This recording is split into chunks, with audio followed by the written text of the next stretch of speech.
जी जी। अगर बात की जाए तो बजवा सीट का जैसे आपने अभी जिक्र किया, तो ऐसे में भारतीय जनता पार्टी और मीरापुर से रादौर उम्मीदवार ने बढ़त बना रखी है, तो ऐसे में मुकाबला कितना दिलचस्प नजर आ रहा है? देखिए, सबसे बड़ी बात ये कि उपचुनाव में लगातार उत्तर प्रदेश के मुख्यमंत्री योगी आदित्यनाथ एक भी विधानसभा ऐसी नहीं रही जहां पर दो बार वो जा करके रैलियां या चुनावी जनसभाएं ना की उन्होंने। और जिस तरीके से जो चीजें सरकार की तरफ से जिसका क्रियान्वयन किया जा रहा है मूलभूत सुविधाओं को लेकर के और जन समस्याओं को लेकर के, उसका जो एक देखने को जो कोशिश की गई थी सरकार की तरफ से, वो अमली जामा पहनती दिखाई दे रही है प्रथम राउंड में। अभी कई राउंड शेष होना बाकी है और उसके बाद चीजें साफ हो पाएंगी किस तरफ रुख बढ़ रहा है, क्योंकि पहले राउंड है। लेकिन पहले राउंड में बीजेपी अगर जो है 6 सीटों पे बढ़त बनाए हुए है, तो ऐसे में कहा जा सकता है कि इस बार इतिहास बदलने की एक जरूरत होगी भारतीय जनता पार्टी की, क्योंकि कहीं न कहीं 3 सीटें ऐसी हैं इस उपचुनाव में जहां पर बीजेपी तकरीबन 91 से आज तक वहां पर नहीं आई है। जैसे कि जो कटहरी सीट है वहां पे 91 के बाद बीजेपी आज तक नहीं आई है, जहां पर दलित और कुर्मी बहुल क्षेत्र कहा जाता है। करल सीट में सिर्फ एक बार 2002 में बीजेपी आई थी, जहाँ पे 30% यादव बहुल क्षेत्र है। कुंदरकी की अगर बात करें तो 1993 के बाद बीजेपी आज तक नहीं आई है, जहाँ पर 60% मुस्लिम बहुल क्षेत्र है। और इसी तरह सीतामऊ से 1996 के बाद बीजेपी आज तक नहीं आई, जहाँ पे 35% जो मुस्लिम है वो बहुल क्षेत्र है। तो ऐसे में ये बीजेपी के लिए बहुत बड़ी टक्कर होगी और बीजेपी की बहुत बड़ी जीत होती है अगर 9 सीटों में से ज्यादा सीट बीजेपी के पास और बीजेपी के पक्ष में आए, क्योंकि एक इतिहास बदलने की कवायद होगी और जिसमें सबसे बड़ा योगदान उत्तर प्रदेश के मुख्यमंत्री योगी आदित्यनाथ का होगा। जी आकाश, अगर बात की जाए तो उत्तर प्रदेश के 9 विधानसभा सीटों पर उपचुनाव के रुझान आना लगातार जारी है और ऐसे में दूसरे राउंड की वोटिंग चल रही है। और ऐसे में अगर बात की जाए दूसरे राउंड की गिनती चल रही है और भारतीय जनता पार्टी 6 सीटों पर बढ़त बनाए हुए है। अगर बात की जाए समाजवादी पार्टी की तो 3 सीटों पर समाजवादी पार्टी आगे चल रही है। अगर बात की जाए तो भारतीय जनता पार्टी ने 6 सीटों पर, जिन सीटों पर बढ़त बनाई है, कौन कौन सी वो 6 सीटें हैं जिन पर भारतीय जनता पार्टी बढ़त बनाए हुए है?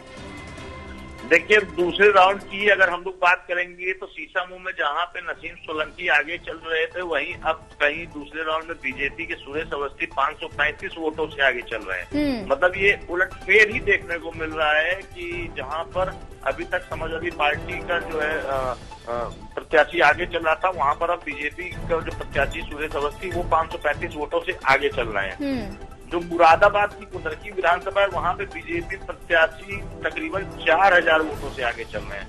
तो ऐसे में कई जगहों पे बीजेपी आगे चल रही है और सबसे बड़ी बात यह है कि जिस तरीके से बीजेपी को यूपी के साथ अन्य राज्यों में भी बढ़त मिल रही है, तो मतलब बीजेपी का एक ग्राफ बढ़ता दिखाई दे रहा है और लोगों का झुकाव भी बीजेपी की तरफ दिख रहा है। लेकिन अभी थोड़ा सा रुक करके ये देखना जरूरी होगा कि जब अभी कई राउंड आगे से ज्यादा राउंड पूरे हो जाएंगे, उसके बाद जो वोटों का अंतर होता है वो कितना होता है, वो डिक्लेरेशन में आसानी होगी कि कौन और किसके पक्ष में पूरी तरीके से सीटें जाएंगी। जी आकाश शेखर शर्मा, अगर बात की जाए तो ऐसे में बीजेपी लगातार बढ़त बनाए हुए है, ऐसे में समाजवादी पार्टी भी पीछे नहीं है, 3 सीटों पर लगातार आगे चल रही है। अगर बात की जाए तो मुकाबला कांटे की टक्कर का दिखाई दे रहा है।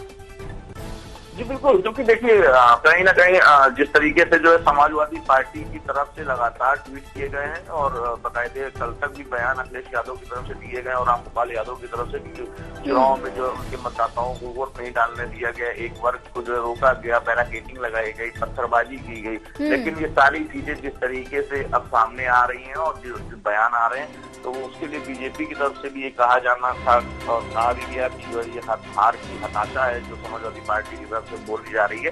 तो ऐसे में अभी थोड़ा सा वक्त का इंतजार जरूर करना पड़ेगा।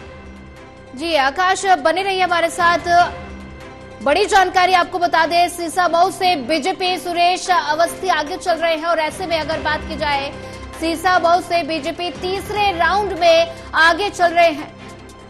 सीसामऊ सीट की अगर बात की जाए तो भारतीय जनता पार्टी तीसरे राउंड में भी आगे चल रही है और सीसामऊ से बीजेपी के सुरेश अवस्थी लगातार आगे चल रहे हैं। तीसरे राउंड की मतगणना लगातार जारी है और ऐसे में सुरेश अवस्थी लगातार आगे चल रहे हैं।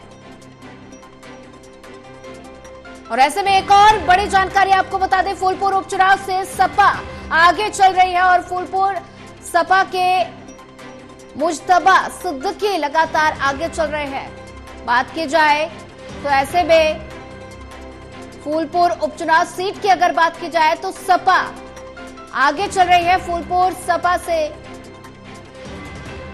मुजतबा सिद्दीकी आगे चल रहे हैं और ऐसे में लगातार हमारे पास ज्यादा जानकारी साझा करने के लिए आकाश शेखर शर्मा जुड़े हुए हैं। आकाश, लगातार रुझान आना जारी है और ऐसे में मतगणना लगातार जारी है। फूलपुर उपचुनाव से अगर बात की जाए तो सपा आगे चल रही है और ऐसे में सपा के मुजतबा सिद्दीकी लगातार आगे चल रहे हैं। तो कितने वोटों के अंतर से बढ़त बनाए हुए हैं? देखिए, अगर फूलपुर की बात करें तो समाजवादी पार्टी के पक्ष में हमेशा सीट रही है और ऐसे में जिस तरीके से गढ़ माना जाता है, मुस्लिम बहुल क्षेत्र भी कहा जाता है और समाजवादी पार्टी के अधिकांश वोटर का जो एक बहुल क्षेत्र माना जाता है। तकरीबन 2 राउंड की काउंटिंग फूलपुर में जो है शुरू होने तो आ गई है, लेकिन जो है अभी तक समाजवादी पार्टी के जो प्रत्याशी है वो 1000 से ज्यादा वोटों से जो है वहाँ पर बढ़त बनाए हुए हैं और वहाँ पर लगातार जो है कहा जा रहा था समाजवादी पार्टी के पक्ष में हवा चल रही है। लेकिन देखने वाली बात ये होती है कि जब काउंटिंग पूरी होगी तो किसके पक्ष में हवा बहती है और किसके पक्ष में कितनी सीटें आती हैं इन 9 सीटों पे, जिस तरीके से मेहनत की गई थी पक्ष और विपक्ष की तरफ से। जी, अगर बात की जाए तो आकाश शेखर, तो तमाम तरह के राजनीतिक दल जो है वो जनता से वादे करते हैं, तो ऐसे में वादों को पूरा करना कितनी बड़ी चुनौती माना जा रहा है? देखिए, जिस तरीके से अगर बात करें तो वादों की जो चुनौतियां हैं वो एक तरीके से जिस समय वायदे पूरे किए जाएंगे और जब सरकार बनी है उसमें जो वायदे पूरे किए गए हैं भाजपा की तरफ से उस पर विशेष ध्यान दिया गया है। कहीं ना कहीं जिस तरीके से उत्तर प्रदेश में एक कानून व्यवस्था को सही करने के लिए जो एक प्रयास किया गया, जिसके ऊपर कई बार आरोप भी विपक्ष की तरफ से लगे हैं, उसको भी कहीं ना कहीं लोगों ने अपने जहन में रखा है।